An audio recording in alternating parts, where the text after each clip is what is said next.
Արցախի հերոս գեներալ-մայոր Արկադի Տեր-Թադևոսյանը 95%-ով անհավանական է համարում լայնածավալ պատերազմական գործողությունների վերսկսումը։ Վերջին օրերին սահմանին տիրող լարված իրավիճակը նա համարում է սադրանք ու ադրբեջանական արկածախնդրություն, որը ըստ նրա արժանանում է համարժեք պատասխանի։ Մենք այն 10 ռակետ ուղարկենք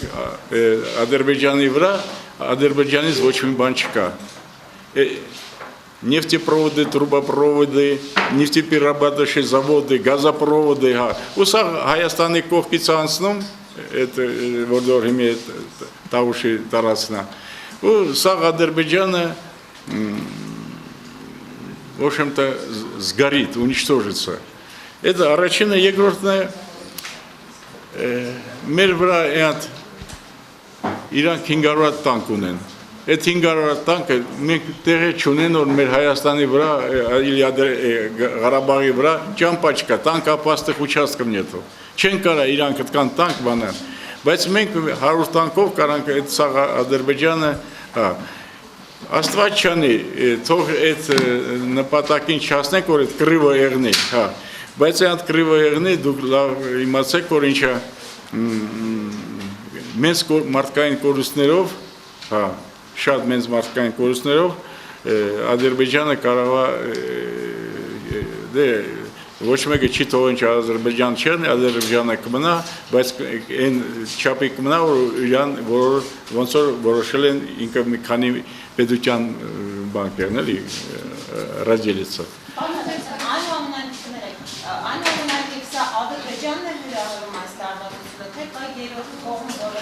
Իմ բանից լոգիկայից ոչ թե Ադրբեջանը, ես ձեզ ասեցի, Ադրբեջանը քայլեր չի կարա առանց Թուրքիայի անել, բայց իմ կարծիքով այս լարվածությունը Թուրքիային էլ է օգուտ։ Ինքն է լարվածության դեմ, ինքը շատ վատ վիճակի մեջ է, ինքը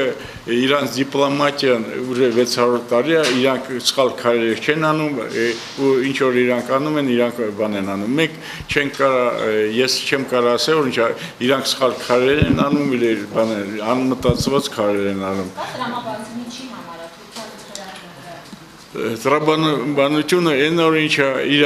մի բան ասում են, մի բան մտածում են թուրքերը, իրանք ուզում են մեր հասարակության ասեն որ 100-ամյակի կապակցությամբ մենք հայերերի հետ ուզում ենք լավ իրանց այդ լեզու գտնենք, բան անենք, բայց այն իրանց այդ լեզուն ու իրանց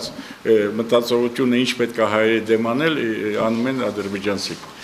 Я думаю, что здесь логика в этом заключается.